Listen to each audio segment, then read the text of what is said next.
Hey guys, we recently made a ton of new improvements in the Chrome extension and I'm just going to show you the new features.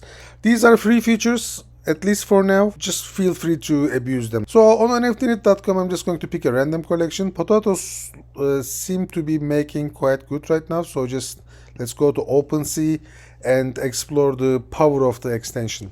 So this is nothing new here. In the old version, we already had this. This shows you the ranking, which is 7072, and then the percentile, lower the better, and then the floor price. So let's dive in the asset page, and here you will notice something new. We actually embedded the profit calculator on the asset page.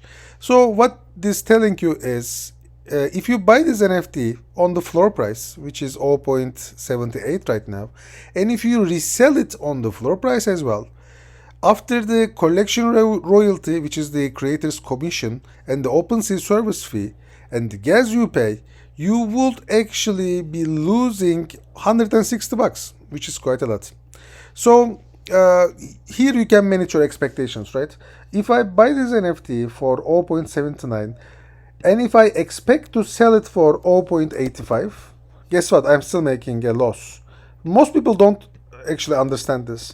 If I sell it for 0.9, I am barely at the break even, right? So if I buy this NFT for 0.79, I should be selling it at least for 1 Ethereum to make almost 150 bucks, which is a quite significant increase from 0.78 to 1.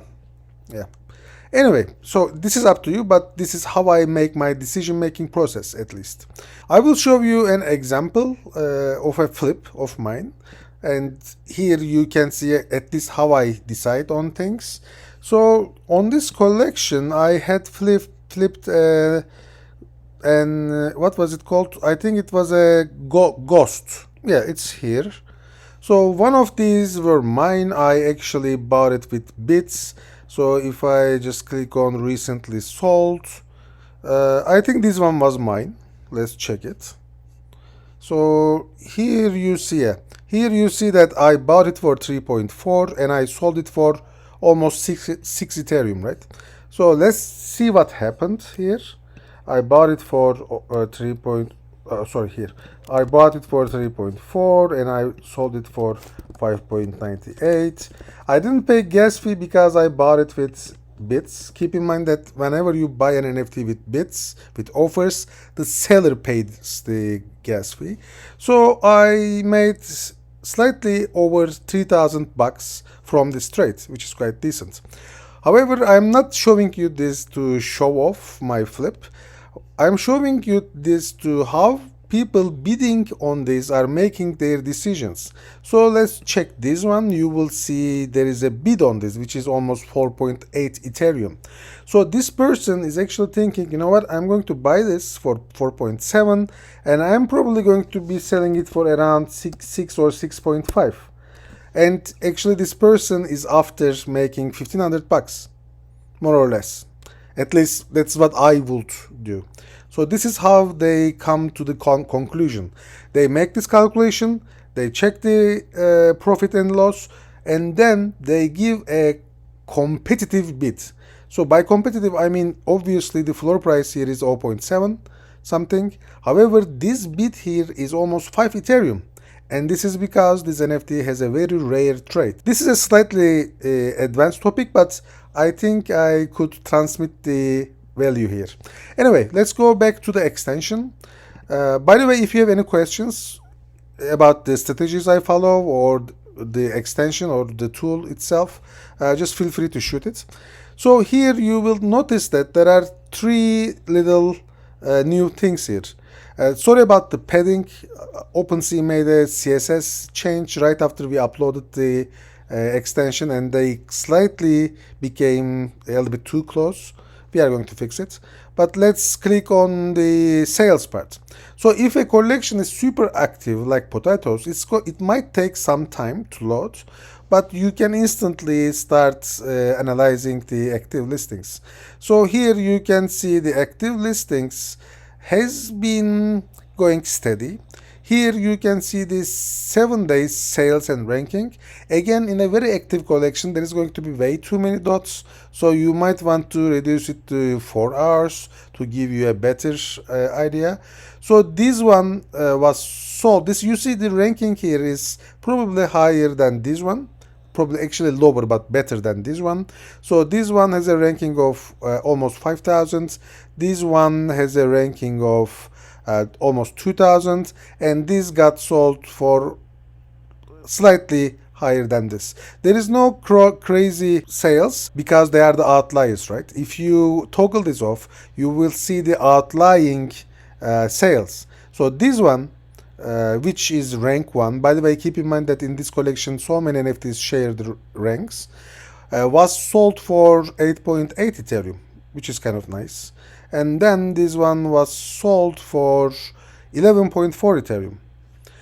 And here on the right side, you see the sales and listings. So again, in active collections, I would suggest you to reduce it to 4 hour or even 1 hour, depending on how you would like to analyze it. And then here you can see the sales and the listings. It will give you an idea how many active listings are being listed versus how many sales are taking place on OpenSea. So in case you are interested in buying or bidding on this collection.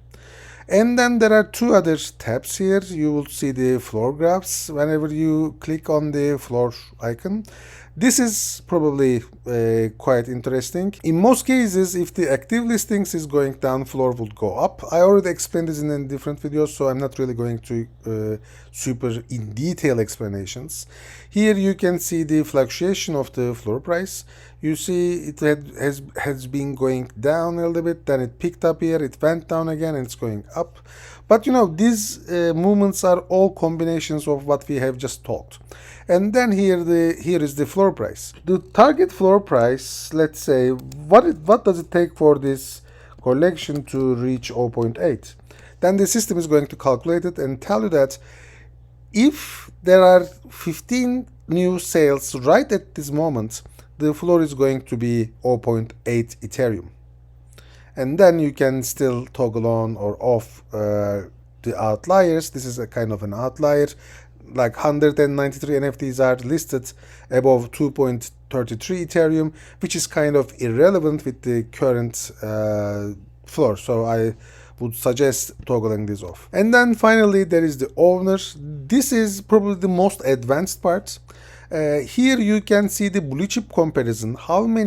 This shows you how many NFTs are being held by other big collection holders. So OtherDeed has more than 1,000 NFTs. OtherDeed holders have more than 1,000 NFTs in this collection.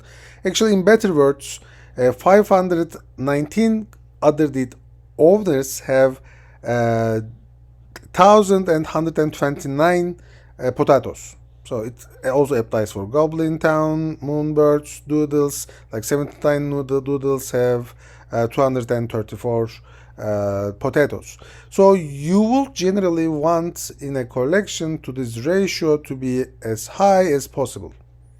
And then you can see the top owners here. I bet this is the 9gag itself because they are the collection owners, as you see.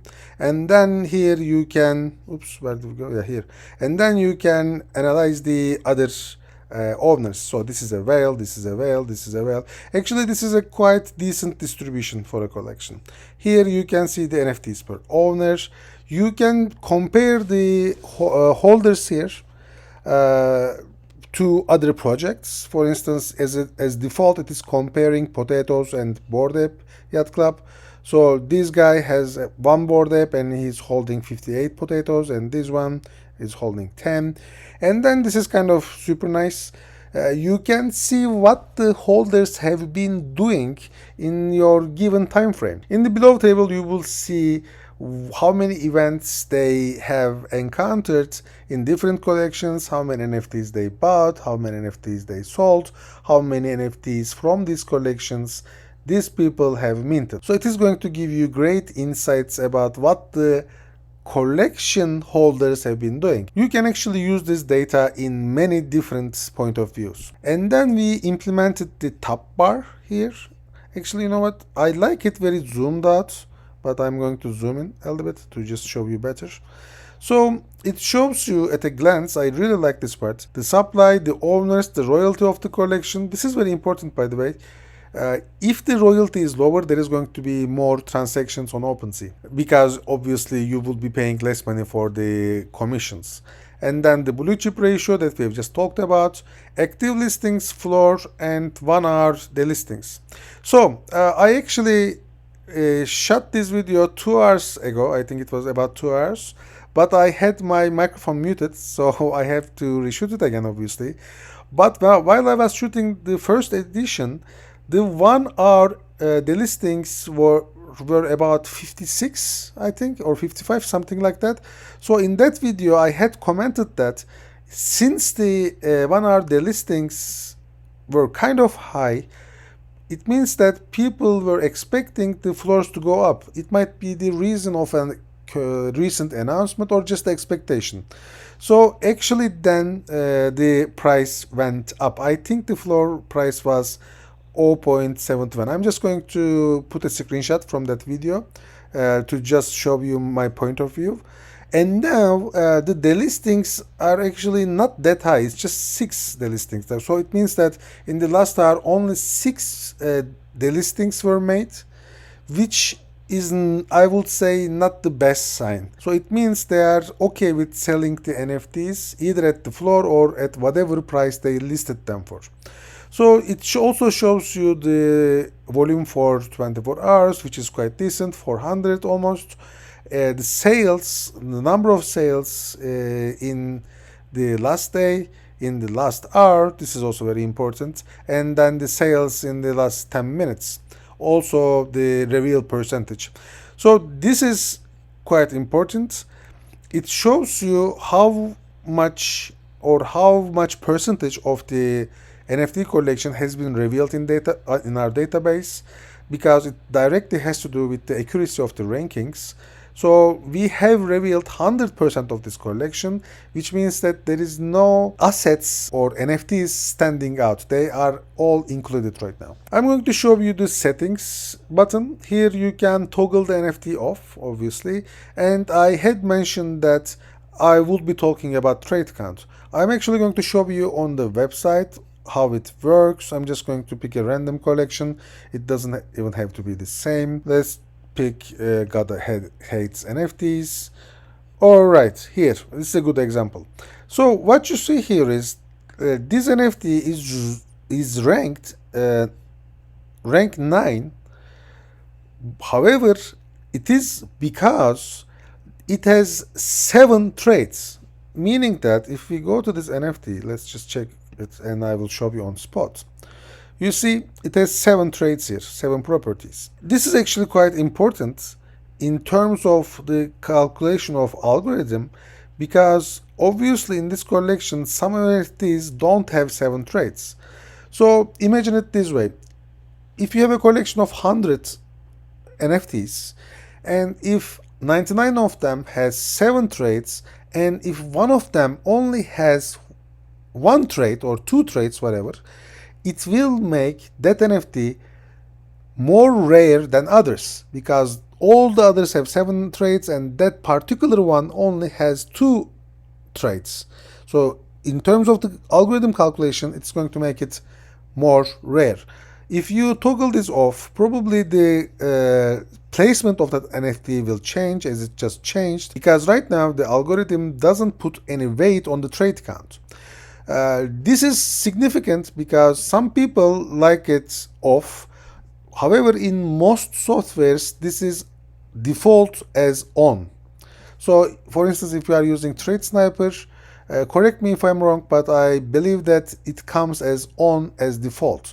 However, there are some other rarity tools.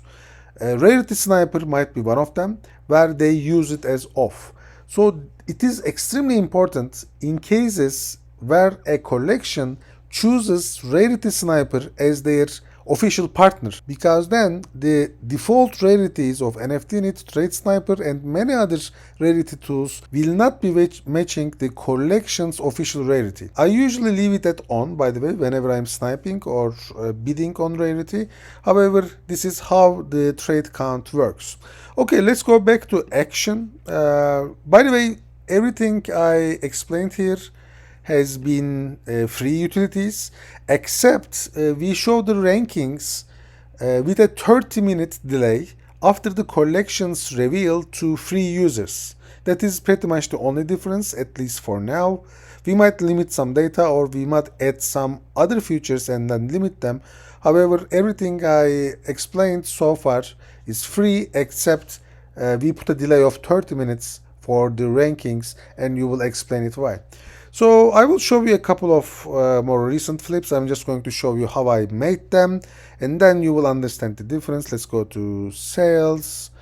So yeah, these are just some random sales that I'm going to be going over. What I do usually, and what most NFT users do, is, right after this collection reveals, we start bidding on rare NFTs or rare trades.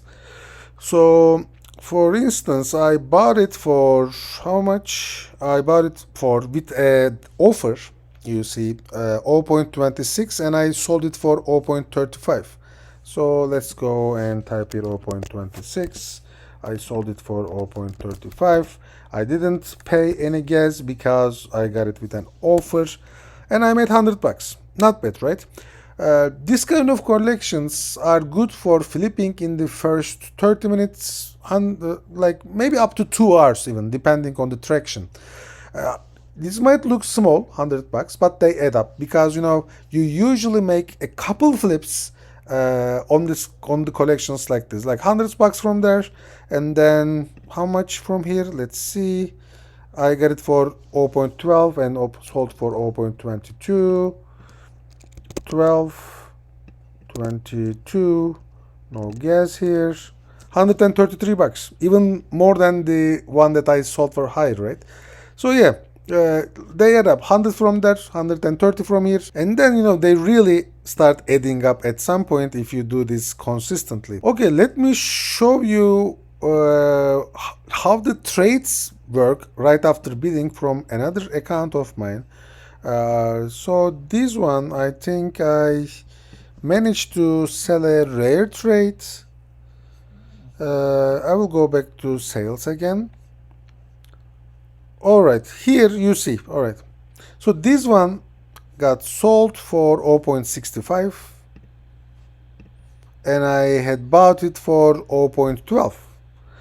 So, but why though, right? Like, why did it get sold for so high, even though this is not super rare? Like, it's 135. It is because people usually go crazy over gold stuff.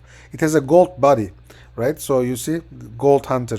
It is a rare trade, and this trade, there are trades like this. Usually, that's what I try to find right after the reveal, because I bid on them. I'm going to show you how I do it.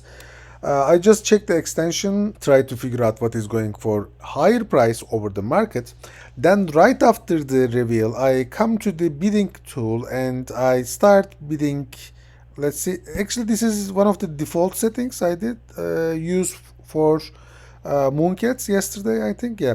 So you see here I started bidding on Golden Hunter, and then Golden Exotic, and then Golden something else, Golden Tamed.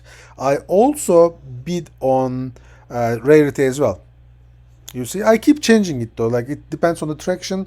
I start with like something somewhat similar settings to this. Sometimes I go up to 50, sometimes I go up to 100, and then I start flipping it. By the way, if you notice this, the last one I showed you wasn't bought with bits though. It's just regular snipe and then flipping. Anyway, it's a total different topic. I'm going to explain it in another video if you're interested. We kind of got a dilemma because we actually developed it so much further. However, it had been months that we published an update on the Chrome extension, so I thought we should divide it into phases and at least make a new release so that the users can benefit from it. However, there is a lot more other stuff coming in, like the fast buy or then the auto buy on the Chrome extension, and there is like I don't want to give too many spoilers. I'm just going to make new videos as they get closer to going live. Yeah, this is, I think, all. I probably missed some stuff, but you will figure it out as you are using the extension. As I mentioned, apart from the delay of 30 minutes right after the reveal, this is mostly for free. I don't know how long we will keep it for free, but as long as it is, you can just go ahead and enjoy it. Alright, guys, I wish you happy trades and happy flips. If you have any questions, just comment on the video or come to the Discord that's also in the description and ask me directly. I will try to answer your questions personally. Have a good one, everyone. Bye.